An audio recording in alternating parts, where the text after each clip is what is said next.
suspected of acute appendicitis, but on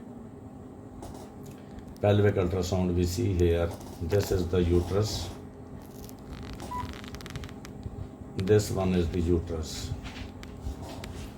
and as you see, this is the septate uterus. One endometrium is here and other endometrium is here, this one, and this is the septum in between. And one thing we note here, that this black and round thing that is well demarcated hypoechoic, this one is the fibroid which is present in the septum. Now on longitudinal scanning, as you see here, this is the fibroid which is present in fundal region, but as the uterus is septate, we should mention that fibroid in the middle of the fundus. This is endometrium, this is endometrium. On longitudinal scanning, we see a small fibroid is present in the posterior wall. The lady has undergone 3 cesarean sections. This is the cesarean scar. This is the cervix, body and fundus. We should note here that when we take the measurements in septate uterus, we have to measure the length in this longitudinal direction, while in horizontal direction we should measure the width from here to here. And this is not the width, this is the width of a septate uterus. Now we come forward and see what is the cause of pain in pelvis.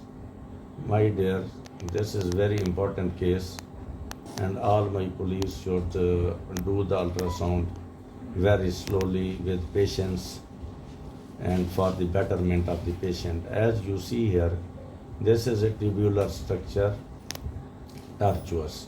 This is the right ovary. This tubular structure is filled with turbid fluid, and it is continuous with the fundus of the uterus. So this is a fallopian tube filled with turbid fluid. This is a case of pyosalpinx. Now we see another fallopian tube, and see here, this is the fallopian tube. It's a little bit difficult as the gut is present, but the gut is separated from the fallopian tube from movement. The bowel loops show the peristaltic movement, but the filled, this fallopian tube does not do so.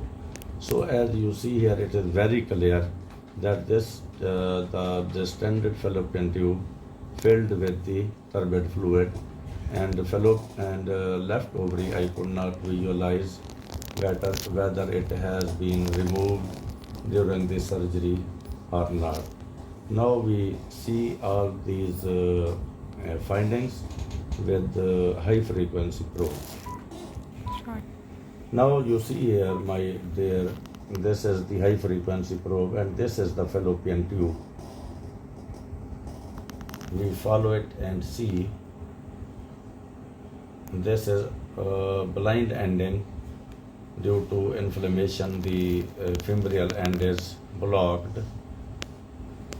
This is the fimbrial end, and as you see here, this material which is echogenic, this is the fallopian tube which is continuous with the one end of the uterus. Now you see the right fallopian tube, which is also this one tortuous fallopian tube, which is coming towards the right ovary. I have seen the right ovary separately, which is present here, and this is not a part of tubo-ovarian abscess. The ovary is a little bit separate. This is right fallopian tube, and that was left fallopian tube.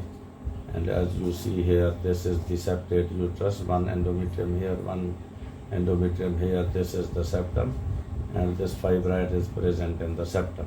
So in my opinion, the history is a little bit long, about 1.5 months, and multiple antibiotics were given.